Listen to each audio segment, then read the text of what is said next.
दोस्तों, आप में से काफ़ी सारे लोग आईटी प्रोफेशनल्स के बारे में जानना चाहते थे कि किस तरह से जो कोई आईटी के प्रोफेशनल हो जिन्होंने ऑस्ट्रेलिया की परमानेंट रेजिडेंसी हासिल की हो और यहाँ पर प्रोफेशनल जॉब कर रहे हो। तो इसी सिलसिले में आज हमारे साथ फयाज़ भाई मौजूद हैं। हम इनसे जानेंगे क्योंकि इन्होंने दुबई के अंदर अपना एक्सपीरियंस हासिल किया अपनी फील्ड में, उसके बाद वहाँ से डायरेक्ट परमानेंट रेजिडेंसी अप्लाई की और अब यहाँ पर प्रोफेशनल जॉब कर रहे हैं आईटी से related. First of all thank you so much.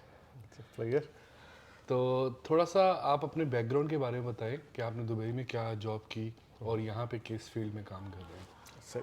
तो मैंने बेसिकली पाकिस्तान से किया था मास्टर्स कंप्यूटर साइंसेस में। 2004 में मैं दुबई चला गया। वहाँ से मैंने स्टार्ट किया था साइट इंजीनियर की जॉब पे। टेलीकॉम की कंपनीज थी, उन्हें उस जगह पे काम करता रहा और फिर जूनियर प्रोजेक्ट मैनेजर और प्रोजेक्ट मैनेजर के लेवल पे पहुँचा। सही। ये मेरा एक्सपीरियंस दुबई का था, तकरीबन 13 साल का, 13 ईयर्स। 13 ईयर्स का। फिर मैंने अप्लाई किया permanent residency. Within 6 months आ गई क्योंकि मेरा डिग्री आईटी की थी, मेरा जॉब एक्सपीरियंस आईटी का था और जिस रोल के लिए मैंने अप्लाई कर रहा था आईसीटी प्रोजेक्ट मैनेजर, वो भी सेम थे। तो तीनों चीज़ें सेम थी, तो इस वजह से थोड़ा जल्दी अच्छा, विद इन 6 मंथ्स आपको एक्चुअली माशाल्लाह 4.5 मंथ्स में 4.5 मेरी मंथ्स मेडिकल की कॉल आ गई थी। विदाउट एनी क्वेश्चंस आस्क्ड, सब कुछ बड़ा इजी स्मूथ अल्हम्दुलिल्लाह प्रोसेस हो गया था। जो 13 ईयर्स का आपका एक्सपीरियंस था वो फिर उसने आपको 20 पॉइंट्स दिया आपकी इमिग्रेशन के लिए। एग्जैक्ट मुझे अभी पॉइंट्स याद नहीं है, लेकिन क्योंकि मेरा आइट्स भी 8 बन गया था, अच्छा। तब 7 या 7.5 चाहिए होता था। ओके। और मेरे पॉइंट्स थे आई थिंक 75। अच्छा। 70 की रिक्वायरमेंट थी, तो उसके बेसिस पे मुझे फिर 189 189 आपको। थोड़ा सा आप अपनी जर्नी के बारे में बताएंगे कि आपने जब दुबई से यहाँ अप्लाई करने का सोचा और आपका 13 इयर्स का एक्सपीरियंस था, तो वो किस तरह से आपके जहन में ये प्लान आया। एक्चुअली मैं काफ़ी लेज़ी था, मैंने ज़्यादा प्लानिंग तो की नहीं थी। थैंक्स टू मेरे एक दोस्त थे, मेरे कोलीग थे, उनका प्लान बना था कि मैंने ऑस्ट्रेलिया की इमिग्रेशन अप्लाई कर रहा हूँ। मैं जस्ट उनके साथ लंच करने गया था, उनका तो भी उतना ही एक्सपीरियंस था। उनका माशाल्लाह मेरे से भी ज़्यादा था। अच्छा, उनका आपसे भी ज़्यादा। वो मेरे से तो पहले से फिर दुबई एट में that time he may be around 40। He was less than 40 definitely. क्योंकि वो वो 40 के टची बाद 40 आपके के बाद डिफिकल्ट हो जाता है, पॉइंट्स भी टफ हो कम हो जाते हैं। जाते हैं। और क्योंकि मेरा लेस देन 35 था, तो मुझे पॉइंट्स इसलिए ज़्यादा मिले थे, मुझे एक्स्ट्रा भी मिल याद आ गए गया थे। था। हाँ बिल्कुल। बिल्कुल, वो उस चीज़ का बेनिफिट हुआ था कि मुझे एज के भी पॉइंट्स मिले थे। मेरी वाइफ की मास्टर्स डिग्री थी, उसके भी आई थिंक पॉइंट्स मिलते पॉइंट्स हैं। थे। मेरा आइल्स का रिजल्ट अल्हम्दुलिल्लाह काफ़ी अच्छा आ गया था सेकेंड अटैम्प्ट में। सही सही सही। तो तो क्योंकि वो उसमें था कि हर में से आपके 7 या 7.5 आने चाहिए या 8 जी आने जी चाहिए जी थे, तो जी एक में मेरे नहीं आए थे। राइटिंग में 7 फर्स्ट अटैम्प्ट में, दूसरे में आए थे। तो आपने जो दोस्त के साथ सोचा हुआ था पहले कि आपने नहीं, ऑस्ट्रेलिया अप्लाई एक्चुअली करना। सोचा तो था, जब शादी हुई थी तब से सोचा था कि बाहर तो कहीं ना कहीं जाना है। सही सही। लेकिन फिर दुबई की लाइफ ही इतनी अच्छी थी कि आपका दिल नहीं करता छोड़ने को अच्छा या अच्छा। कुछ और करने को। तो सही। अल्हम्दुलिल्लाह सेटल थे दुबई में, कोई वो नहीं था। मेरी फैमिली वहाँ पे थी, भाई का, प्लस पाकिस्तान आना जाना बहुत इजी इजी था। रहता है, तो इस लिहाज से कभी सोचा नहीं था कि सही। कहीं जाएंगे। वो तो बस बैठे बिठाए। एक मेरे और कोलीग थे, उनका सीनियर थे, वो उनका बच्चा जो था वो यूनिवर्सिटी ऑफ वॉलंगॉ में पढ़ रहा था अच्छा दुबई में। सही। तो उन्होंने फिर अच्छा, दुबई से दुबई उनको, कैंपस में पढ़ दुबई रहा कैंपस में पढ़ रहा था, तो उन्होंने फिर दुबई कैंपस से उसको ऑस्ट्रेलिया कैंपस भिजवाया। था। अच्छा और अच्छा। फिर जब मेरी उनसे मुलाकात हुई तो उन्होंने बताया कि यार एक्चुअली ऑस्ट्रेलिया कैंपस ज़्यादा अच्छा है, फीस भी कम दे रहा हूँ और बच्चे का फ्यूचर भी ब्राइट हो रहा है और उसको पढ़ने में भी मतलब प्रॉपर एक्सपीरियंस मिल रहा है। तो वो बड़ा खुश थे, उन्होंने बड़ा पॉजिटिव पिक्चर शो करवाई ऑस्ट्रेलिया की। फिर ये दूसरे पाकिस्तानी कोलीग थे, इनके साथ जब मैं गया लंच पे, तो उसके बाद उन्होंने कंसल्टेंट से मिले, इमिग्रेशन कंसल्टेंट था। तो उसके बाद हम लोग डिस्कस करते, उन्होंने कहा ये तो कुछ भी नहीं है, तो हम खुद कर सकता हूँ मैं। अच्छा, आपने खुद किया मैंने अप्लाई। खुद अप्लाई किया था, गुड गुड मैंने गुड। कोई कंसल्टेंट की हेल्प नहीं ली थी। मैं और वो मेरे जो कोलीग थे इकट्ठे, हम लोगों ने बैठ के बेसिकली, मैंने तो ज़्यादा एफर्ट नहीं की, जो वो कर रहे थे साथ साथ मैं, जो ये पेपर वो बना रहे थे वही ये पेपर मैं बनाता एग्जैक्टली था। ये चीज़ मैं अक्सर मतलब कहता हूँ, क्योंकि अगर आप किसी कंसल्टेंट के पास जाते हैं ना, वो 4-5 हज़ार डॉलर की बात करते हैं। एग्जैक्टली वो आप मतलब आप अगर देखें, आप पीआर के लिए अप्लाई कर रहे हैं, इसका मतलब है कि माशाल्लाह आप डिग्री होल्डर हैं, आप पढ़े लिखे हैं, आप प्रोफेशनल जॉब कर रहे हैं, और ये सारी इन्फॉर्मेशन तो ऑनलाइन ऑनलाइन अवेलेबल है और अवेलेबल है। बड़ा इजी प्रोसेस है। आप मतलब अप्लाई करें, वो आपको अगर कुछ कमी रह जाती है डॉक्यूमेंट्स में, आपसे पूछते हैं, मांग आपसे लेते हैं, मांग पूछ लेते लेते हैं। वो तो अल्हम्दुलिल्लाह, मतलब इवन के जो मेरे कोलीग थे ज़्यादा सीनियर थे, उनसे उन्होंने सैलरी सर्टिफिकेट्स मांगे थे। हैं। अच्छा मेरे से तो कोई डॉक्यूमेंट ही नहीं मांगा, और अच्छा। मुझे मतलब था कि उनको तो 3 महीने बाद ही अप्रोच हो गया था वीज़ा ऑफिसर और उन्होंने फिर डॉक्यूमेंट्स मांगे मुझे, तो 4 महीने गुजर गए, कोई पूछ नहीं रहा था, तो मुझे थोड़ा सा डाउट हुआ। डाउट हुआ। लेकिन उसके बाद वो मेडिकल की डेट आ गई, अच्छा, डायरेक्ट मेडिकल डायरेक्ट आया, मेडिकल की उसके डेट आ बाद गई। आपको परमानेंट। दैट्स इट, वो मतलब वही लास्ट स्टेप होता है, आप मेडिकल करो और फिर उसके बाद ये आपका तो वो आपका एक पहला स्टेप यहाँ पे आने यहाँ का पे हो आने गया। का था। यहाँ पे आके जो आपने प्रोफेशनल जॉब स्टार्ट करने के लिए अप्लाई करना स्टार्ट किया, उसके बारे में बताएं कि जो आईटी प्रोफेशनल्स होते हैं अगर डायरेक्ट पाकिस्तान से परमानेंट रेजिडेंसी या दुबई से लेके आते हैं तो कितनी स्ट्रगल करनी पड़ती है उनको? एक्चुअली डिपेंड करता है कि आपकी जो नीश थी या जो आपकी एक्सपर्टीज़ थी वो किस सेक्शन में है और यहाँ पे उसकी जॉब्स अवेलेबल हैं या नहीं।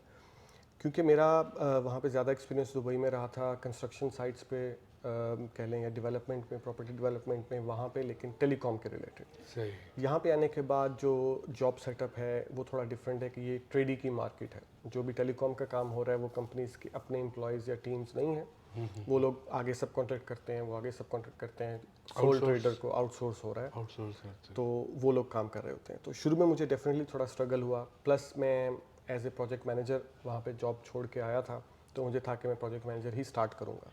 सही। जबकि यहाँ पर अगर आपका एक टेक्निकल रोल है तो वो थोड़ा इजी हो जाता है, आप कहीं भी दुनिया में चले जाएं आपको इजीली उसी रोल के मुताबिक जॉब मिल जाती है। जबकि अगर आप प्रोजेक्ट मैनेजर हो, अगर आप टेक्निकल भी नहीं हो ज़्यादा, तो कम्युनिकेशंस और लोकल एक्सपीरियंस मैटर करता है। अच्छा। तो वो थोड़ा स्ट्रगल पार्ट था कि being non English speaker, plus ये कि लोकल एक्सपीरियंस नहीं था, लोकल एजुकेशन या लोकल डिग्री नहीं थी, तो मुझे शुरू में जॉब्स नहीं मिल रही थी एज ए प्रोजेक्ट मैनेजर। फिर मैंने अपने मतलब सीवी को और अपनी जॉब सर्च जो थी उसको थोड़ा सा डाउनग्रेड किया और मुझे प्रोजेक्ट कोऑर्डिनेटर की जॉब मिली थी पहली। सही सही। यहाँ की एक सबसे बड़ी कह लें जो टेलकोस हैं उनमें से एक बिग 4 में से एक टेलको थी, उसको मैंने ज्वाइन किया 2016 में as a junior project manager, as a project coordinator sorry. फिर मेरा मतलब वहाँ से कह लें कि सफ़र स्टार्ट होता है जो कि जूनियर प्रोजेक्ट मैनेजर बना, और फिर मेरा विद इन कंपनी मैंने माइग्रेट किया एक और टीम के अंदर, वहाँ से मैं प्रोजेक्ट मैनेजर बन गया। और फिर उसके बाद से मैं अब तक 2 जॉब्स चेंज कर चुका हूँ सही एज ए प्रोजेक्ट मैनेजर, और अब मैं अल्हम्दुलिल्लाह सीनियर प्रोजेक्ट मैनेजर हूँ। सही। ऑस्ट्रेलिया की जो मार्केट है आईटी प्रोफेशनल्स के लिए या कंप्यूटर साइंसेस के लिए वो किस तरह की है?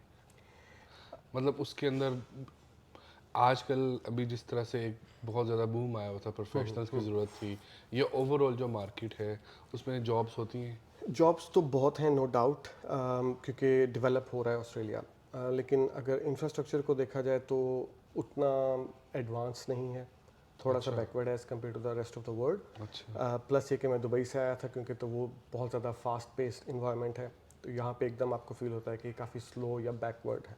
अच्छा। लेकिन जो आईटी है वो तो पूरी दुनिया में टेक्नोलॉजी सेम ही है, जहाँ इम्प्लीमेंट होती है हर जगह पे आ जाती है। तो सही। यहाँ पे एप्लीकेशन बेस्ड जॉब्स भी हैं काफ़ी ज़्यादा, सॉफ्टवेयर डेवलपमेंट रिलेटेड हैं, लेकिन मेरी फील्ड क्योंकि टेलीकॉम या कह लें कि नेटवर्क्स रिलेटेड थी, तो उसके लिए थोड़ा सा स्टार्टिंग में प्रॉब्लम हुई बिकॉज मेरे पास सर्टिफिकेशंस नहीं थी। अच्छा। तो मैं यही रिकमेंड करूँगा कि जो भी आ रहा है यहाँ पे ऑस्ट्रेलिया में कहीं से भी या किसी भी और मुल्क में आप जा रहे हैं, आईटी एक ऐसी चीज़ है जो बड़ी तेज़ी से इवॉल्व होती रहती है, तो आपको अपने आप को कह लें कि अप टू द मार्क रखना है, अप टू डेट रखना है। आप अगर सर्टिफिकेशंस कर रहे हैं, आपकी वो एडवांस लेवल है, आपकी लर्निंग भी हो रही है, प्लस आपका अपस्किलिंग भी हो रही है, तो वो डेफिनेटली आपको एक एज देता है। अगर आपके पास रेलिवेंट एक्सपीरियंस है उसका बहुत ज़्यादा एडवांटेज है, नो डाउट अबाउट इट, लेकिन पढ़ाई का तो कोई निमूल बदल नहीं है, तो उस लिहाज से लर्निंग आपकी जो है वो काउंट होती है अगर आपने सर्टिफिकेशंस की हुई है। सही सही।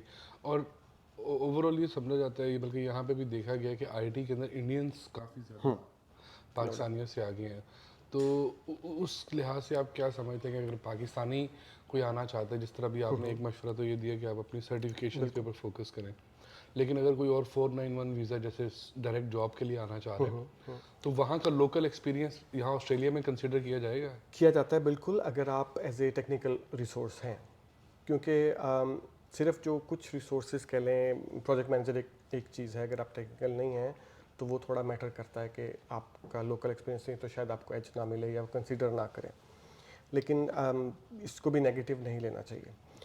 जहाँ तक बात है कि मतलब वर्सेस इंडियंस, वो इसलिए कि उनकी पॉपुलेशन भी ज़्यादा है और उनकी आईटी वर्कफोर्स बहुत बड़ी है एज़ कम्पेयर टू पाकिस्तान। लेकिन पाकिस्तान पीछे नहीं है आईटी में। माशाल्लाह हम लोगों ने बहुत ज़्यादा वर्कफोर्स जनरेट की है आईटी रिलेटेड, और जो यंगस्टर्स हैं, जो इंजीनियरिंग में हैं, जो सॉफ्टवेयर डेवलपमेंट में हैं, डाटाबेसिस में हैं, इवन के web developments, gaming, cyber security आजकल सबसे ज़्यादा इन है। साइबर सिक्योरिटी बहुत साइबर सिक्योरिटी बहुत ज़्यादा इन है, वो तो पूरी दुनिया में मैं आजकल खुद डिमांड सोच हो रहा गई हूँ है। साइबर सिक्योरिटी में बिल्कुल, कोई कोर्स कर लूँ। कोर्स करके तो वो ये चीज़ मतलब ऑस्ट्रेलिया में सबसे ज़्यादा बेनिफिट ये है कि अगर आप यहाँ की एजुकेशन लेते हैं, इवन के 6 मंथ्स का एडवांस डिप्लोमा या आप टेफ कर लेते हैं कुछ जी, भी, जी। उसकी भी बहुत ज़्यादा वैल्यू है। वर्थ है। आपका एक्सपीरियंस है कुछ ना कुछ आईटी का, जॉब एक्सपीरियंस है, वो मैटर करता है। लेकिन अगर आपकी सर्टिफिकेशन यहाँ पे है, आपकी एजुकेशन यहाँ से की हुई है, तो वो आपको एक मतलब ज़्यादा नेक्स्ट स्टेप पे ले जाती है। सही सही। अगर कोई दुबई से यहाँ पे मूव करना चाहता है ऑस्ट्रेलिया के लिए, ये मूव कैसा रहेगा? आप इसके आपका तो एक्सपीरियंस यही रहा है, तो आपको इसके बारे में क्या गाइड करना चाहेंगे? डेफिनेटली दुबई की लाइफ मिस करता है बंदा। काफ़ी बैकवर्ड तो नहीं कहना चाहिए, लेकिन मतलब लेड बैक लाइफ है यहाँ पे। दुबई में हम लोग ज़रा कह लें कि चहल पहल और रोशनियों का शहर और देर तक जागना, ज़्यादा लोग, काम में तेज़ी। यहाँ पे थोड़ा ऑपोजिट है कि बहुत ही ठंडा माहौल वाला चक्कर है, और जो काम वहाँ पे 1 हफ्ते में करते थे यहाँ पे 1 महीने में होता है। अच्छा, पेस जो है वो काफ़ी स्लो है। सैलरी सेम है? सैलरी तो कॉस्ट ऑफ मतलब आपकी लिविंग हर सिटी की डिफरेंट होती है, उसके लिहाज से होती है। प्लस सैलरी के लिए मल्टीपल फैक्टर्स आ जाते हैं। बिल्कुल। आपका एक्सपीरियंस, मुझे नहीं लगता कि जो बंदा बाहर से आ रहा है उसको उस लेवल की सैलरी ऑफर होती है, अच्छा, अनलेस आप अपनी फील्ड में एक्सपर्ट हो और यहाँ पे लोकल रिसोर्स अवेलेबल नहीं है। सही सही सही। लेकिन अगर आपके पास स्किल है और आपको काम आता है, तो आप बेशक थोड़ा नीचे से स्टार्ट करेंगे, with in 6 months, with in a year आप उस लेवल पे आ जाते हो। सैलरीज में ये लोग पार्शियलिटी नहीं करते जिस तरह बाकी मुल्कों में होती हैं। तो आपका रेस कल्चर का कोई मतलब डिस्क्रिमिनेशन नहीं है जॉब के ऊपर। अगर आपको काम अच्छा आता है, आप डिलीवर कर रहे हो, तो आपको मिलती है। जो गोरे को मिल रही है, जो किसी और मुल्क के नेशनल को मिल रही है, किसी और जगह के पढ़े लिखे बंदे को मिल रही है, वो फेयर बेसिकली आपका कंपैरिजन होता है, लेकिन वो आपके काम के ऊपर। सही। अभी जिस तरह आपने बताया कि अगर आप एक्स्ट्रा सर्टिफिकेशंस कर रहे हैं तो उसकी वजह से आप मतलब आपको हेल्प मिल जाती है आगे बढ़ने में। बिल्कुल। कौन सी इस तरह की सर्टिफिकेशन आप समझते हैं कि जो बंदा पाकिस्तान, क्योंकि मैं स्पेशली कोशिश करता हूँ जो लोग पाकिस्तान में बैठे हुए हैं और डायरेक्ट यहाँ पे आना चाहते हैं, आपका जो केस है दुबई से आने वाला, वो एक मतलब थोड़ा सा डिफरेंट बन हाँ जाता जी है। हो जाता है। लेकिन बात वो ये कि आप मतलब जो आईटी में है और वो जिस शोबे में भी है, जिस फील्ड में भी है, ये सब फील्ड में आईटी की, उसको पता है कि मैंने इसी फील्ड में आगे काम करना है। तो अगर वो सर्टिफिकेशन जो नई टेक्नोलॉजी उसकी फील्ड में आ रही है उसी में करता है, अपने आप को अप टू डेट रखता है, तो एडवांटेज है। लेकिन फिर भी एक चीज़, जिस तरह मैंने कहा है ना कि ऑस्ट्रेलिया थोड़ा सा बैकवर्ड है, तो यहाँ पे लेटेस्ट टेक्नोलॉजी इंप्लीमेंट करने में भी टाइम लगता है। अगर मैं आपको इसकी एग्जांपल दूं, तो मतलब जो जीपीओन या फाइबर टू द प्रेमिसेस का प्रोजेक्ट्स थे, वो मैंने वहाँ पे 2010-2011 में कंप्लीट किए थे थ्रू आउट यूएई। यहाँ पे आने के बाद तब इनका रोल आउट चल रहा था और उस लेवल का भी नहीं था। अच्छा अच्छा। तो वो डेफिनेटली एक डिफरेंट मुल्क है, बड़ा मुल्क है और वेलफेयर स्टेट है, तो ज़ाहिर है उनके पास उतना बजट भी नहीं होता, तो वो मैटर करता है। कंपनीज़ के पास पुरानी टेक्नोलॉजी यूज़ कर रहे हैं, पुराने स्विचेस, लेगेसी नेटवर्क है, लेगेसी इंफ्रास्ट्रक्चर है, वो लोग अभी उतनी जल्दी नई टेक्नोलॉजी को अडॉप्ट नहीं करते क्योंकि उनके पास बजट नहीं होता। सही सही। लेकिन ये हर कंपनी का मतलब नहीं है। जिस कंपनी के पास बजट है, पैसा है और जिसकी मार्केट रिक्वायरमेंट है, वो तो डेफिनेटली उसकी बिज़नेस रिक्वायरमेंट के मुताबिक वो लोग अपने आप को अपग्रेड करते हैं, और उन्हें बंदा ऐसा चाहिए होता है जो नई टेक्नोलॉजी को समझता है, उसको काम आता है और वो उनकी हेल्प कर सकता है उसको इम्प्लीमेंट करने में। तो ऐसे कोई मतलब हार्ड एंड फास्ट एक सर्टिफिकेशन तो नहीं मैं बता सकता। जो आपकी फील्ड है, आप उस फील्ड में जो भी एडवांस सर्टिफिकेशन आजकल चल रही है, आप लाजमी ट्राई करें कि आपको उसके बारे में कुछ ना कुछ पता हो, आपको नॉलेज हो, आपने कुछ काम किया हुआ है उसमें, और अगर आप वो उसका एग्ज़ाम देते हो, आप वो पास करते हो, तो उसकी वर्थ है, उसकी वैल्यू है। अच्छा, लास्ट में मैं सब चीज़ों को सम अप करते हुए एक बात इस तरह से पूछना चाहूँगा कि आईटी प्रोफेशनल्स अगर वहाँ पे अच्छी अर्निंग कर रहे हैं, क्योंकि काफ़ी सारे लोगों ने मुझसे पूछी ये बात कि हम यहाँ पे 4 लाख 5 लाख, ये हमारा अपना प्रॉपर सेटअप है, स्टिल हमें ऑस्ट्रेलिया मूव करना चाहिए, ये पाकिस्तान से इसके बारे में बता दें, अगर दुबई में भी किसी की अच्छी सैलरी है, 10-12 साल का एक्सपीरियंस है, तो वो यहाँ पे मूव करना चाहता है वो, प्लस इसी के अंदर एक चीज़ मैं और ऐड करूँगा कि जब आप यहाँ पे जॉब कर रहे होते हैं तो वो जो बाकी फैक्टर्स को हम अगर साइड में रखें, तो क्या लोगों को मूव करना चाहिए या नहीं करना चाहिए? मैं तीनों क्योंकि डिफरेंट ये डिफरेंट आप बताता हूँ, अपनी डेफिनेटली हाँ, आईटी की फील्ड से ज़्यादा फील्ड से रिलेटेड थोड़ा बेहतर related। समझते हैं। क्योंकि जो पाकिस्तान से आ रहा है, जो पाकिस्तान के अनफॉर्चुनेटली हालात हैं, या एक हमें शौक होता है पाकिस्तान में तो कि हमने बाहर जाना है, और आना भी चाहिए, आपको एक्सपोजर मिलता है, आपको सीखने के लिए मिलता है, बेशक आप 4-5 साल लगा लें उसके बाद वापस चले जाएं, वो डेफिनेटली आपके पोर्टफोलियो पे, आपके एक्सपीरियंस में बहुत ज़्यादा हेल्प करता है। तो उनके लिहाज से तो माशाल्लाह बहुत अच्छी जगह है, नो डाउट कि उन्हें डेफिनेटली अगर चांस मिल रहा है, मौका मिल रहा है, तो उनको अवेल करना चाहिए। सीखने को मिलेगा, बाहर के मुल्क में रहने का चांस बनेगा। बाकी जो उसकी मुश्किलात चैलेंजेस हैं यहाँ पे रहने के, डेफिनेटली हर मुल्क के डिफरेंट होते हैं। यहाँ पे आपको सब कुछ खुद करना है, आपको जॉब भी करनी है, आपको फैमिली भी करनी है, आपको अपने घर का ख्याल भी, अपने छोटे मोटे काम भी खुद करने हैं। तो मतलब एक अगर मैं एग्जांपल दूं तो पेट्रोल गाड़ी में मैंने यहाँ पे आके पहली दफ़ा डाला था। मतलब पाकिस्तान में भी आप गाड़ी में बैठे रहते हैं तो वो पेट्रोल डाल देते हैं, यही चीज़ दुबई में या गल्फ़ में था कि आपको खुद से कुछ नहीं करना पड़ता।